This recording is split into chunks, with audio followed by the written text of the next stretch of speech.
So, lesson learned when we're recording live.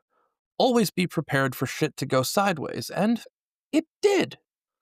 About halfway through the interview with our guest, the platform decided to say, fuck it, we can't process the rest of your audio, so things kind of got a little topsy-turvy. However, we made it through. We have another hour's worth of interview content for you to absorb. And with that said, let me introduce you all to my friend Liam, the president of a motorcycle ministry, the head of an incredibly large Norse pagan organization here in the United States and overseas. With that said, my friends, on with our regularly scheduled bullshit. When most people think of bikers, usual images come to mind like groups of old denim-clad men, heavy with the tattoos, heavy with the beards, riding their Harleys out on the open highway. Images from shows like Sons of Anarchy come to mind, Easy Rider, things like Steppenwolf's Born to be Wild. That sense of the open road, that sense of freedom, that sense of being able to go anywhere you want with the wind whipping in your face being a way to live truly free. At least that's what comes to mind for me when I think about bikers and biker culture. And I started to realize a little later on that it goes sort of hand in hand with being a pagan, because being a pagan proved to be a tremendously liberating experience for me, a tremendously freeing experience for me. And on today's show, we're going to be interviewing a man who has had his feet in both of these worlds for the majority of his life. This is I Am Heathen, and so can you.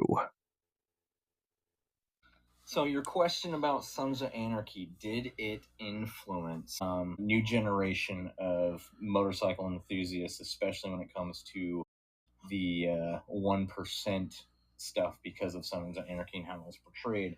I'm going to get into it and explain it, a little bit of back history on Hollywood history and how it has affected generations of motorcycle community and enthusiasts into different styles and different aspects of it. So back in the late 60s or late 70s, early 80s was a movie called Easy Rider.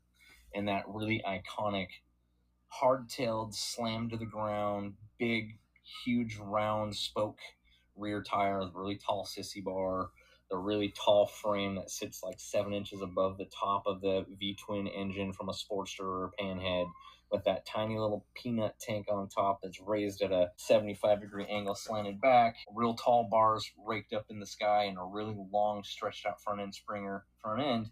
Because of how that movie was and how cool those bikes were back in the mid to late 70s, it sparked a whole generation of interest in chopper. So that chopper culture that you see in iconic motorcycle culture, especially when it comes to the club set in the 1% community and the non 1% community, that's why we saw in magazines and commercials, typically a depiction of a really buff, broad-shouldered, tattooed, kind of burly guy, very stoic in the face, long, bushy beard, long hair in a ponytail with a bandana on the back of a chopper, smoking Marlboro cigarettes or smoking Camel cigarettes or drinking a certain type of whiskey, because those types of ads, because of the subset and the culture that began with the chopper culture, sparked a whole generation of advertisements and style, which is very iconic and remembered today by our generation.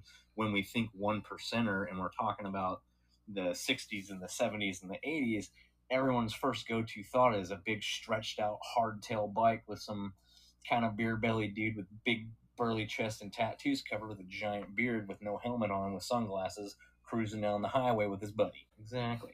So yeah, just like then, Hollywood and pop culture has a big influence on new generations finding interest in certain communities and things like the motorcycle community. And Sons of Anarchy, absolutely. When that came out, there were so many younger generation American bikers who were just getting into riding motorcycles, who may have had a grandparent or an uncle who had been in a MC of one kind or another and not really have known the culture behind it, who saw that show and decided, this badassery that is Sons of Anarchy with its Hollywood dramatization of it and over exaggeration of the culture. You see Jax Teller, right, with his scraggly long blonde hair and his short little scruffy blonde beard with his piercing blue eyes and his trim handsome face, wearing sneakers and baggy pants, looking like your iconic late 80s, early 90s skater kid on a motorcycle. That was super relatable to the late 90s, early 2000s kids coming out of high school or coming out of college who were motorcycle enthusiasts. So the things that really brought more people into the curiosity of getting involved with clubs, it created a sense of excitement and a sense of desire to be cool and fit in and be part of that scene.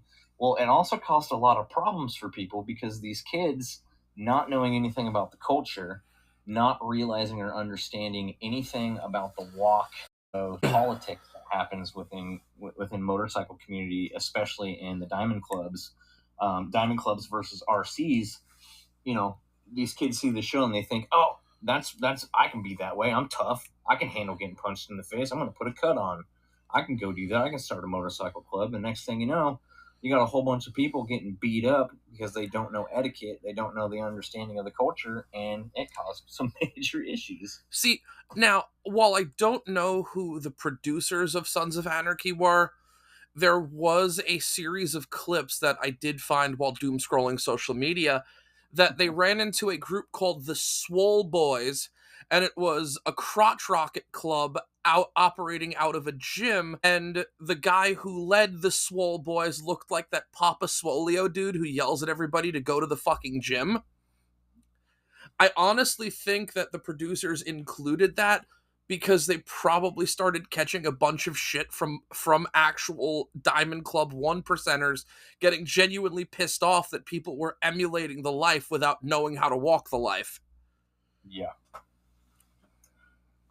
I've spent the good 6-7 years talking to the younger generation about the motorcycle community, people who are curious about clubs, knowing I'm not a big name in the Northern California community, but there's a handful of people in the area: Sacramento, Georgetown, Placerville, Wheatland, Nevada City, Grass Valley. There's a handful of people in those areas who know me. They know the name of my old club that I started, and they know a little bit about my reputation. And so, because I'm friends with their dad or friends with a friend of their dad's, they come ask me questions like, "Oh, I got this new motorcycle. I'm really thinking about joining the club. What do I need to know?"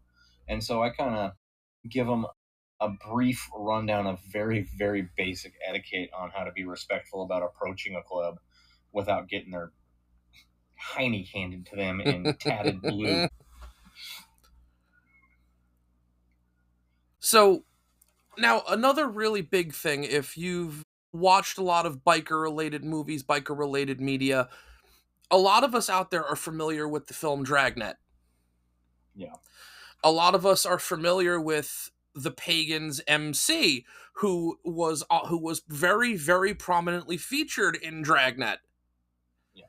Now, when I put this together and I said paganism, MC culture, first thought for me to want to discuss with you about was the Pagans MC. Are they actually pagan? Or are they just trying to say that as further added shock value to shock people when they're being naughty, naughty boys?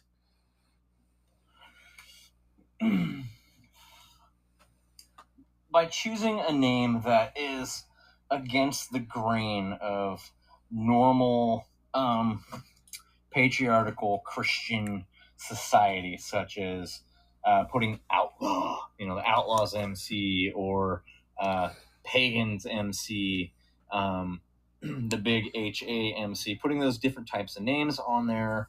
Originally, some of those names were coming from old military regiments that they belonged to, right? Especially the big HA. Their name came from a military squadron of pilots. So some of it had to do with intimidation, especially over on the East Coast. There's been a few books and documentaries about the early days of MCs in New York, and sometimes the name and image is chosen to be shock value. We see a big thing nowadays where there's a whole generation of subset things in MC culture, especially in 1% clubs, that the history behind the reason why they wear certain patches on their club apparel is completely lost to them, and they don't have the understanding of a lot of the World War II relics that you see often in 1% clubs, especially new 1% clubs, and a lot of them don't even know the history behind it. So a lot of things are done for that shock and awe value, to have that element of this is meant to be scary and intimidating and be off color and off putting on purpose, to grab that attention of that fear driven hormone within the brain, to be don't mess with me, right? It's kind of like a peacock fluffing its tail feathers at a freaking giant cat on the prowl, or a crocodile. They fluff out to scare, and they also fluff out to attract, right? Right. So a lot of a prime example of this, and I'm going to get into World War II memorabilia from Germany that was brought back after World War II. I'm going to get into a couple of the big clubs, big four clubs, and the symbology where it started with those clubs, and the mentality behind it, and where the understanding and the respect for it is lost.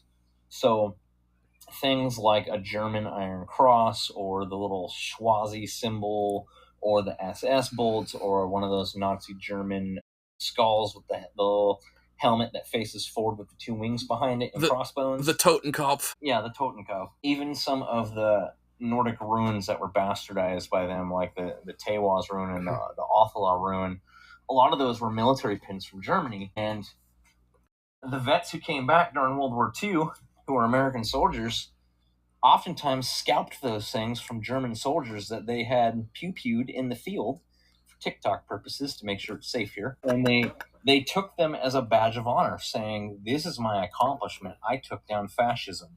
And so they would wear it on their cut to show what they did in their military service, to show the link and the tie between MC culture and the military.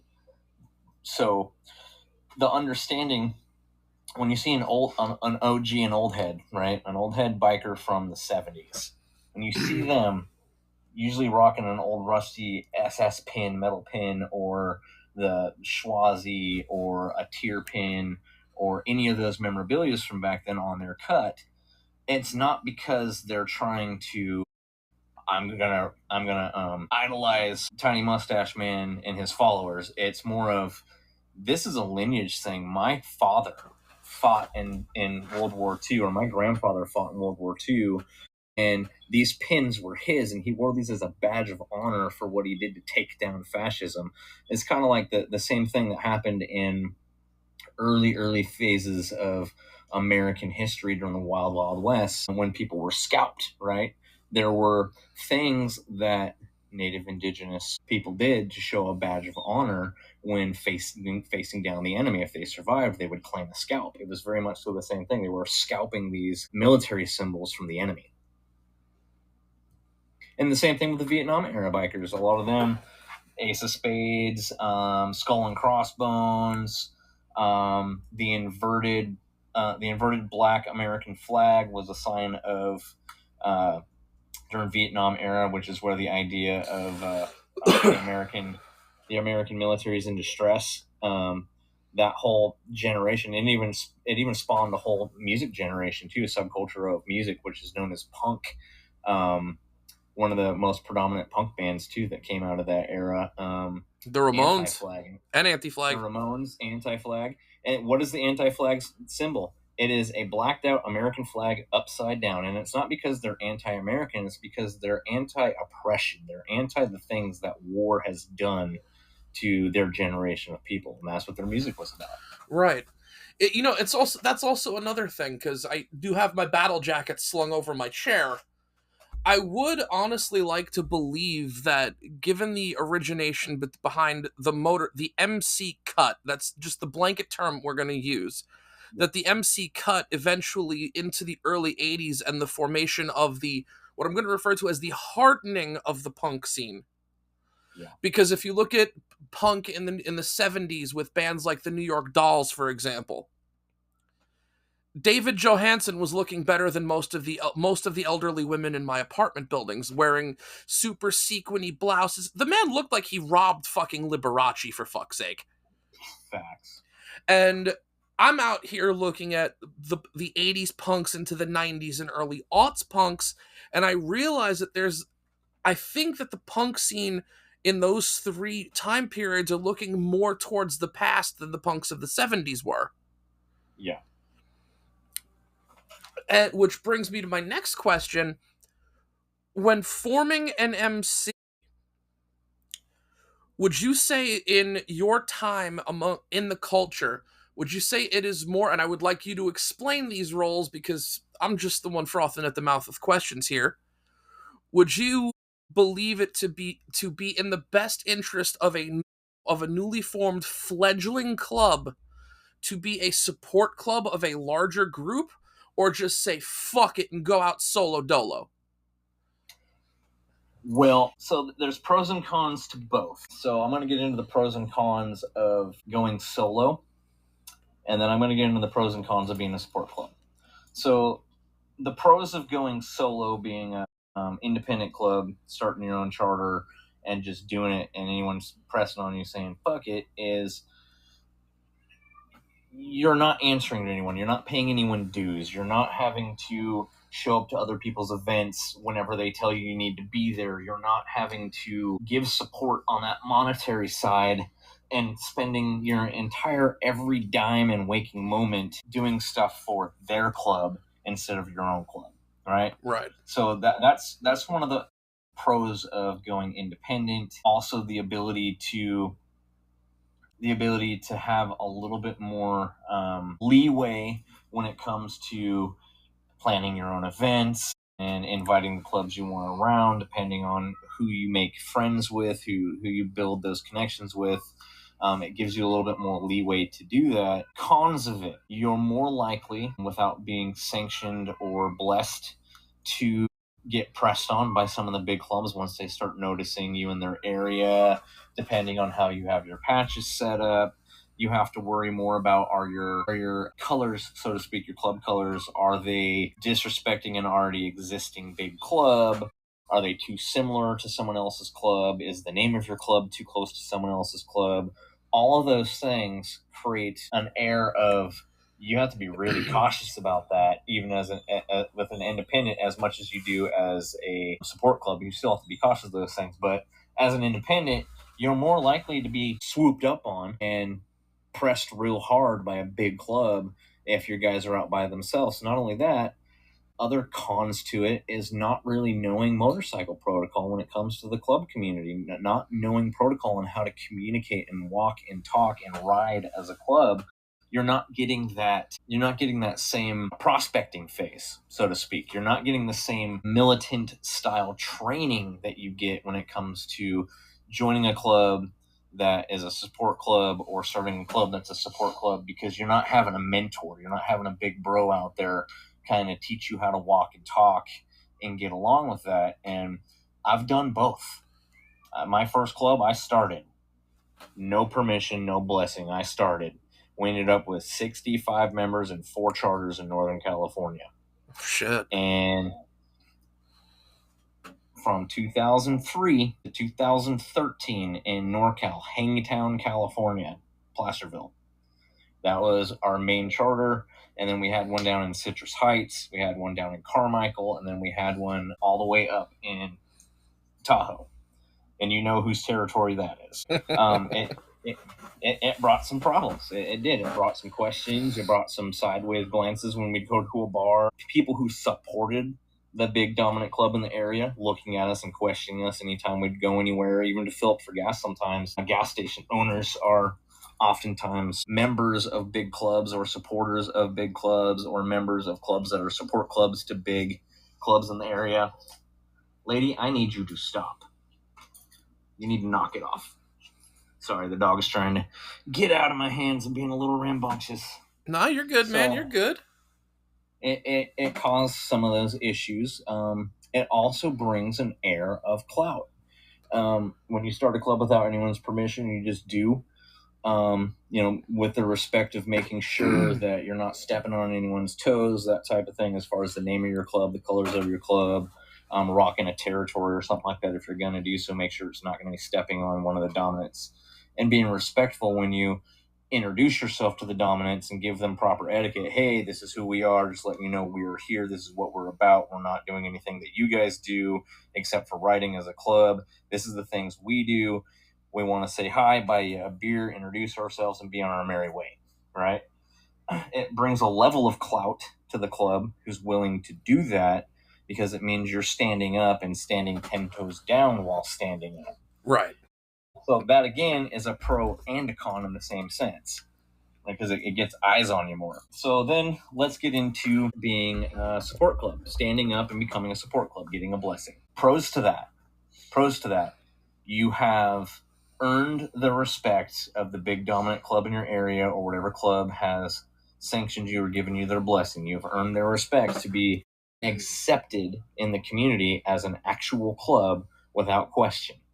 You're less likely, depending on the club it is, you're less likely as a support club to get pressed on by other big dominant clubs. You're less likely to have lack of respect from old retired OGs and things like that if you're a support club.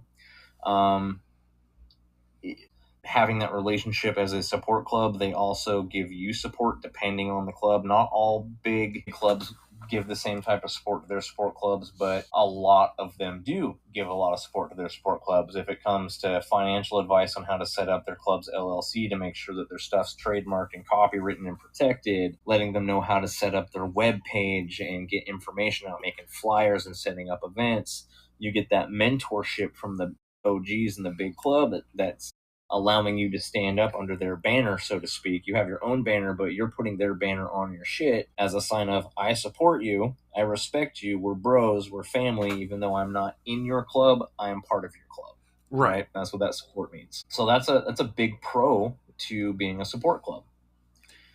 One of the cons to being a support club, having to pay dues. A lot of support clubs end up having to pay dues and have to spend a lot of their time doing club business with their club for the club that they're supporting. They're not even doing their own dirt. They're doing the dirt for the club they're supporting, right? And that's a big con, because if I'm going to do something, I don't want to do it for someone else. I want to do it for my own damn reasons and for myself and my club. If I'm going to get into a hairy situation, it's not going to be for somebody else. It's going to be for my damn self, right? I don't want someone else telling me what to do, when to be there, how to talk, and when to talk, right? So that's a con to being a support club. Is oftentimes a lot of these bigger clubs that have support clubs, they dictate, they mandate how you behave on your own rides, how you behave in general at events, how you portray yourself when you're anywhere near their club members or out in social public where they can see your colors and see your support patch, right? And if they catch word that you're breaking protocol and breaking etiquette, they can pull your entire club's freaking patches. So that's a con. But then again, like I said, another pro of it is it gives you the support to get recognition and have that mentorship and learning those things, so that eventually your club's big enough to stand on their own without needing to be a support club. That was actually going to be another question I was going to ask. As a support club, does a support club eventually down the line have the option of becoming not a support club with the blessing of the club they were supporting? Yes, not all the time, but in some circumstances, yes. It just depends on the club that they're supporting, right?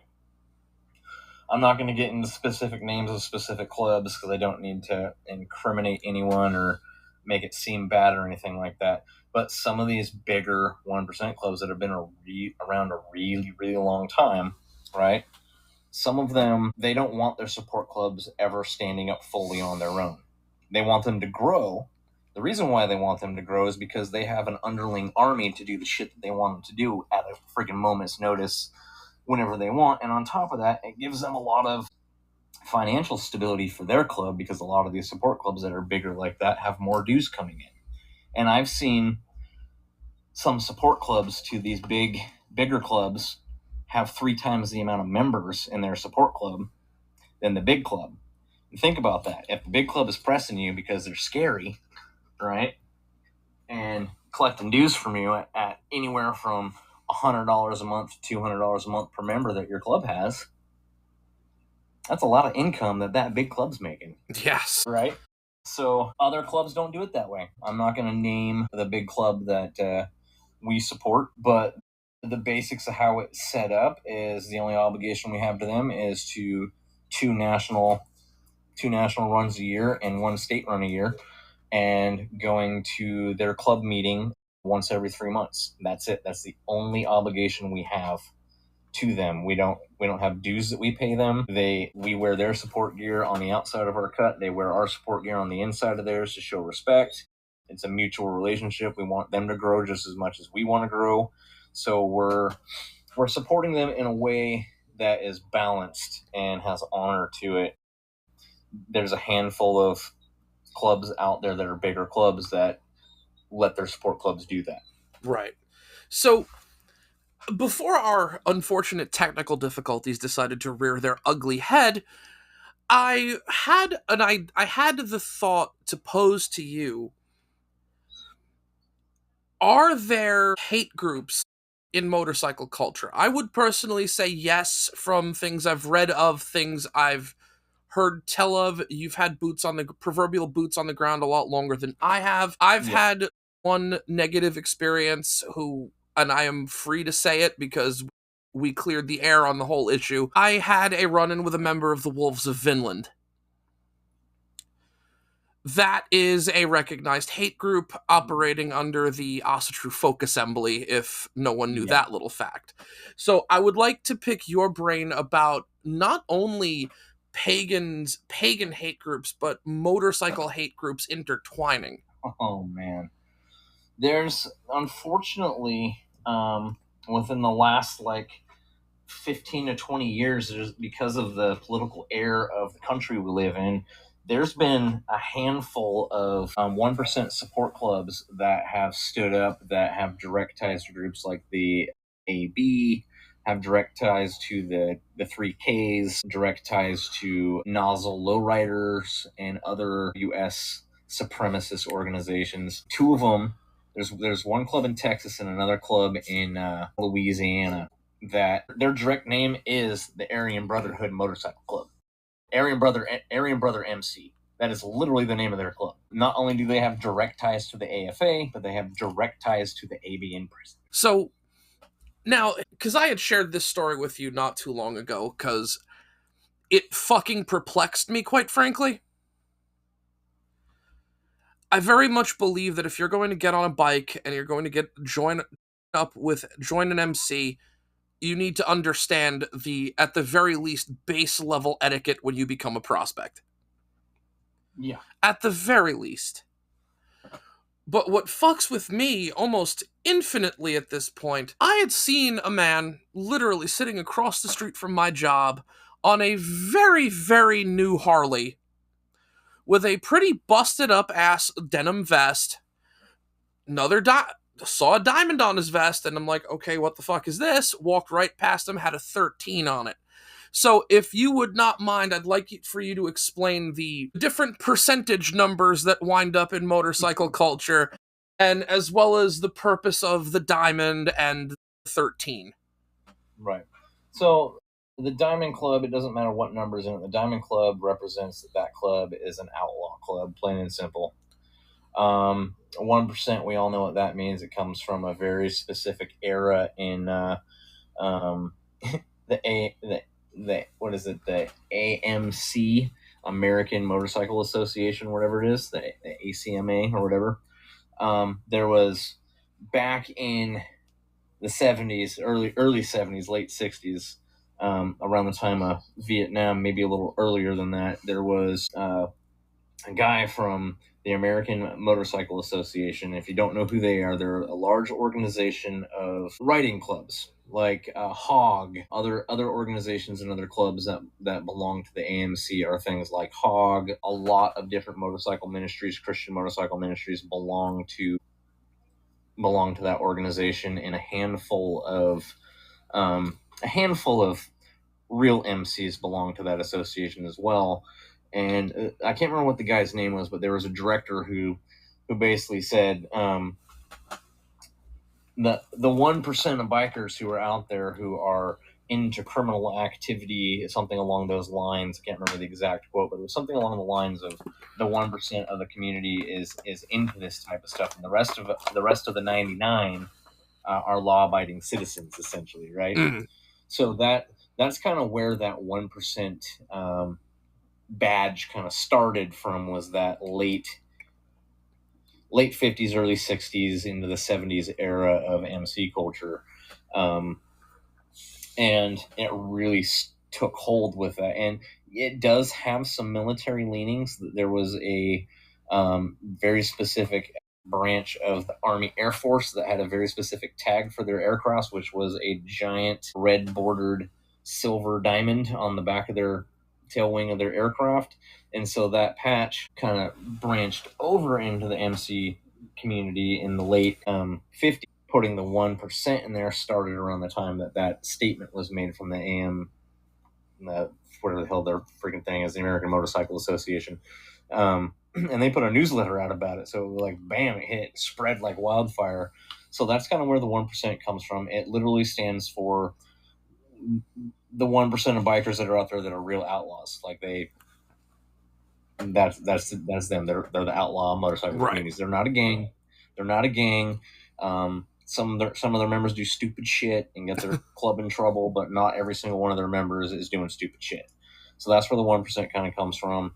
99, you're not really going to see a diamond with a 99 in it, but you will occasionally see diamonds on club cuts that have 13. It has numerous meanings. I'm pretty sure you know the 13th letter of the alphabet is M, and what that stands for in the prison gang mentality and where that kind of comes from. So the 13 or the 13 and a half thing kind of comes from the prison mentality of schmurder, right? And dirty POs, dirty cops. So that's kind of where the 13 and the 13 and a half kind of comes from. You know, Red Rum, they had their little diamond with the 13 and a half on it, which was a bad idea because Red Rum is not a 1% club. They are a writing club. That's an indigenous writing club. And yeah, they've got a lot of members, but they're also not a 1% club. So they should have never put a diamond on their patch. Right. Or on their vest. And they certainly shouldn't have put 13 and a half on it. There's been some conjecture about the 13 and a half to their club meant something about 13.5% of native indigenous people are schmurdered, right? So they did it out of way of honor to the red handprint thing, schmurdered and missing indigenous women type thing. That's one rumor I've heard about it from some people in Red Rum, and the other one is because Red Rum used to be Red Drum, and they changed it, and it's supposed to be Red Rum, you know, backwards. A la The Shining. Right.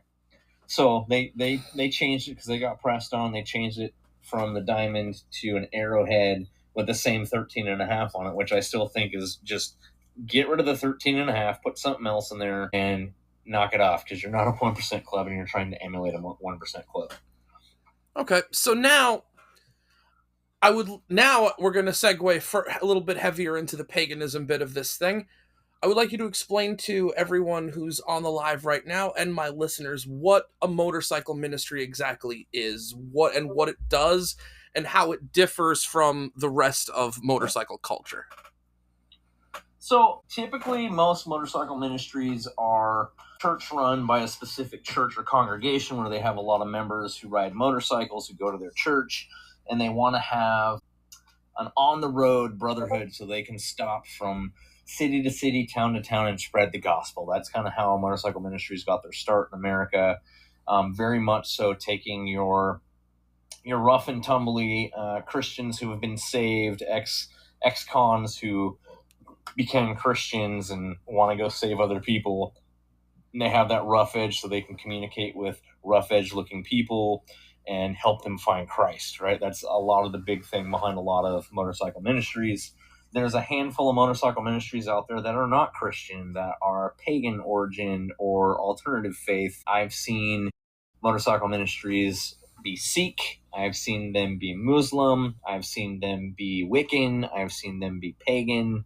I've seen them be Jehovah's Witness. I've seen all sorts of different types of motorcycle ministries out there. Ours is a little bit different than your typical motorcycle ministry, partially because we are definitely a eclectic pagan. Like, we're mostly predominantly Norse pagan.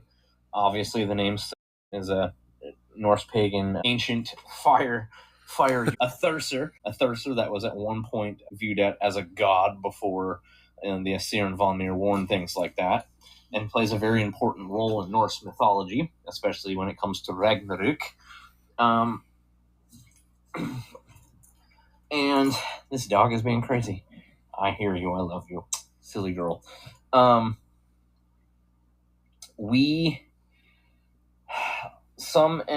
MMs function more like a club, and some of them function more like a church on wheels. We got our start because of the Northern American Nordic Society. We have across the world, not just across the United States, but Canada, Mexico, the United States of America, South America, and parts of Scandinavia, and all the way even over into Russia, right? We have members from all over the world in the Northern American Nordic Society. In fact, the listed number on our webpage of how many actual members who belong to the Northern American Nordic Society and use our material to educate and learn is over 480,000 people in the world belong to the Northern American Nordic Society. About 25 to 30% of those people ride one form of a motorcycle or not. And they've been asking me, sending me emails, hey, we ride motorcycles and we've seen a lot of churches have these motorcycle ministry things, and we'd like to have something similar to that, but we don't want to be exactly like your traditional motorcycle ministry because we're pagan, and we don't want it to be all about the ministry. We want it to be more like a motorcycle club that has a little bit of element of the ministry to it. So, I molded around for about 5 years and decided, okay, it's time to do this. And us being a motorcycle ministry, yes, we provide that ministry on the side for people who ask for it. We're not going door to door, state to state, or region to region, trying to spread the word of Odin. We're not out there trying to do the whole AFA thing with this. We are a club.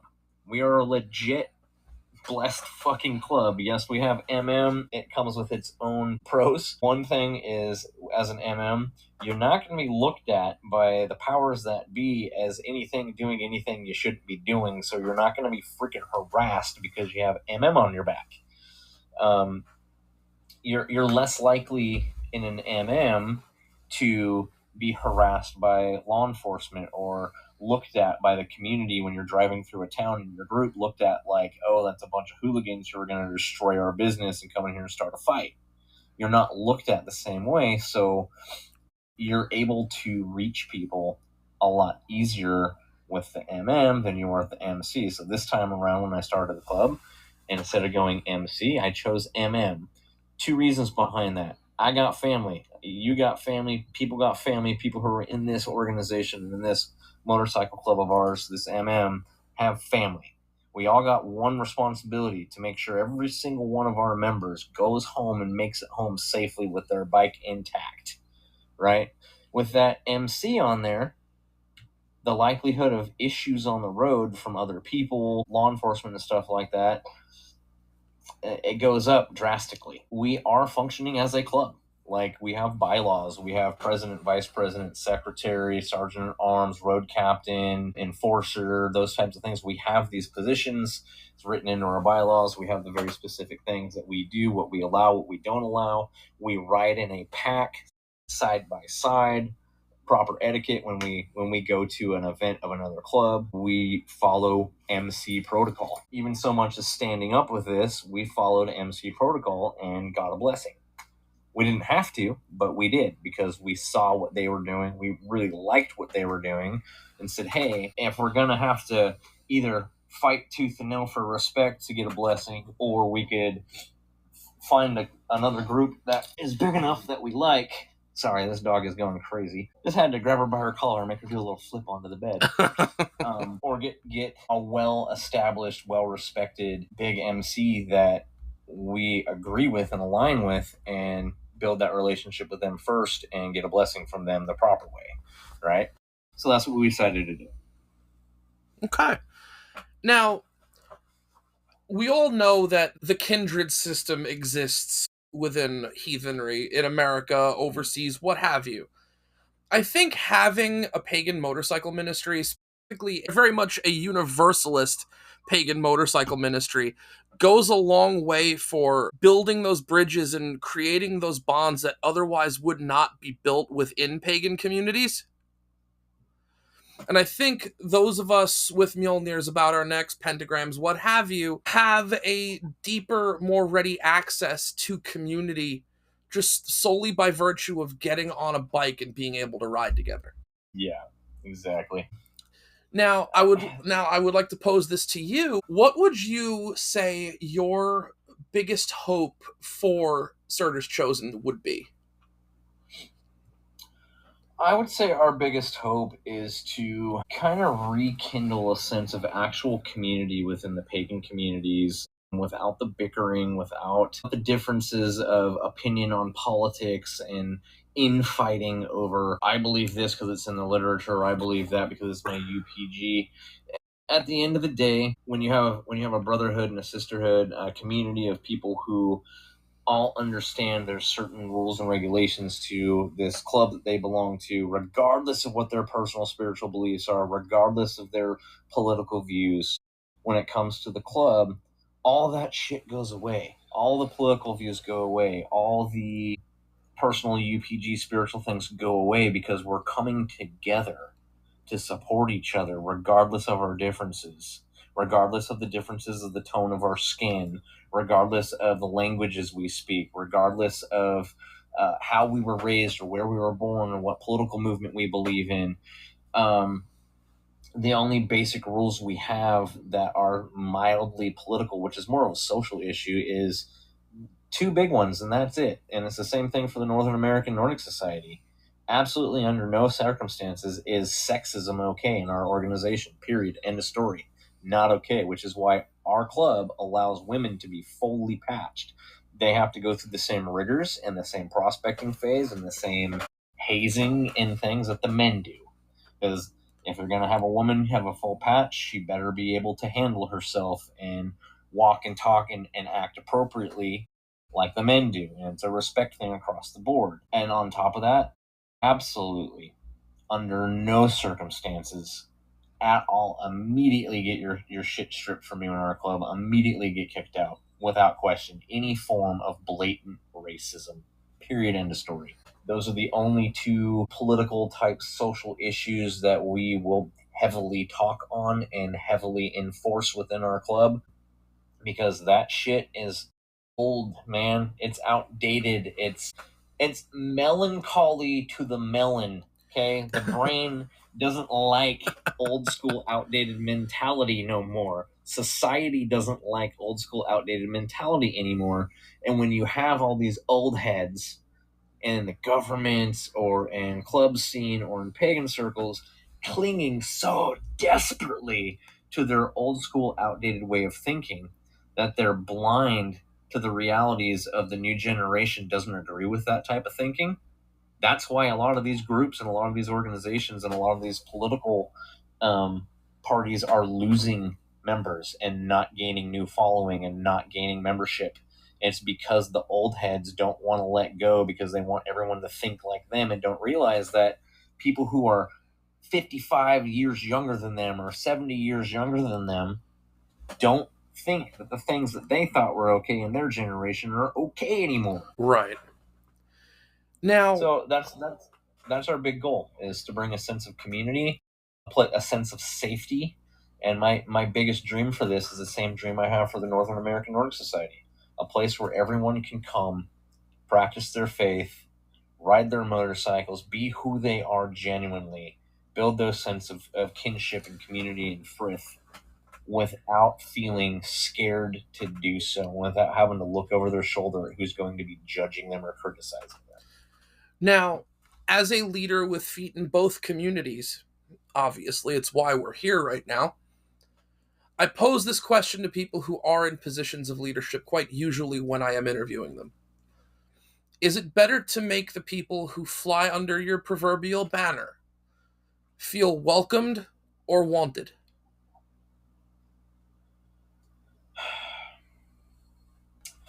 That's a tricky question, and I'm going to answer it in three parts. Fair enough. This is just my experience.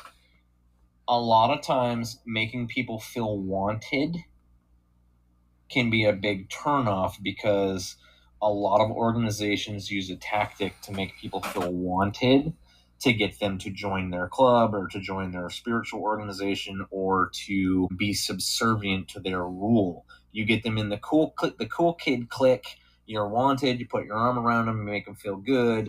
It's a tactic that lots of organizations in the world have used for many, many years to manipulate people into giving up their entire life for that cause. So the other aspect of that is having a sense of respect for those people, to know that being wanted and having that sense of feeling like you are desired to be around is absolutely wonderful and a good thing. There's nothing wrong with it. It's when abuse happens, when abuse of that power and knowledge takes place, where things like manipulation, theft, and stripping of someone's personal identity when it comes to spiritual practices or their own personal deep-seated beliefs happens. So we have to be careful with that concept. It's bad in one way and good in another. Welcome over wanted, I think, is always a little bit better of a first foot to put forward, because that open door, that welcoming, that kindness, that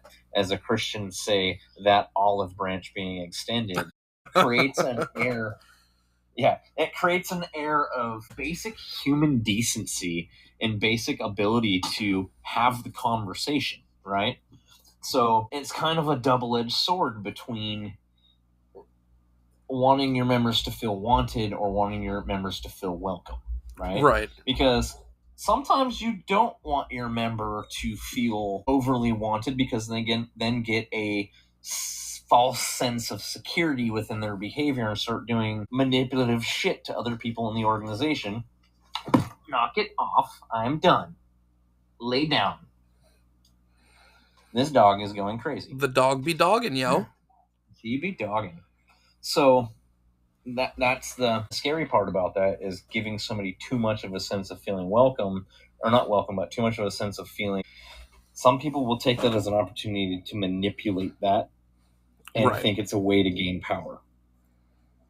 But when you feel welcome, there's a little bit more restraint with people. They're a little bit more leery. Yes, I'm welcome here, but I really don't know these people. I don't really know if I'm wanted here, so I need to be on my best behavior until I really get to know these people. And that gives you a better opportunity of really judging someone's character before allowing them to start the prospecting phase or be a part of your religious organization or really buy for membership. Right. So I think the final question I'm going to ask before we put a bow on this thing is, how do we, as a motorcycle ministry with both feet in the community, both feet in our proverbial communities, combat hate? Lead by example. When we talk about combating hate, we're not just talking about combating racism. We're not just talking about combating that. We're talking about combating real, genuine hate by its actual base definition. There is so much hatred within the pagan community and within alternative spiritualities and any faith. There's so much hatred and judgment from people that the best way to combat that for us is for us to lead by example, being that welcoming space to all people, regardless of if somebody voted for Trump or voted for Biden. I don't give a damn about your politics. Are you hurting people? Are you using your politics to hurt people? That's what I care about. But who you voted for because that's who you thought was the best vote for until you found out otherwise, that's not a reason to hate somebody. That's not a reason to hold on to such animosity that you won't even talk to that family member or person who used to be in your kindred or used to be in your deep spiritual circle until you found out that they're a Trump supporter. It's lunacy. Right. I'm going to say one thing that is really, really, really going to upset a lot of people, and I don't care. I firmly believe it. If you are willing to behave like a fascist to combat fascism, you are nothing more than a brown coat. Who wrote? Was it? I believe it was Napalm Death who wrote that song. What was the word I'm looking for here? Yes. Nazi punks, fuck off. Yep. I will say it like that. And with that said, that concludes our very first ever interview on a 1-to-1 level here on I Am Heathen and So Can You. That's all the time we have for today. Tune in next week for more episodes, more stories shared, more conversations had. I am your host, Havamal enjoyer, Odin fetishist, and occasional Gungnir porn producer Einar, signing off. And before we fucking go, we follow our weekly tradition. If you have a drink, raise that fucker high and repeat after me. Hail the gods. Hail the gods. Hail the folk. Hail the folk. Hail the ancestors. Hail the ancestors. Hail the spirits. Hail the spirits. And most importantly, hail yourselves. Hail your motherfucking selves. This has been a Blackthorn production. Oh, that was fun.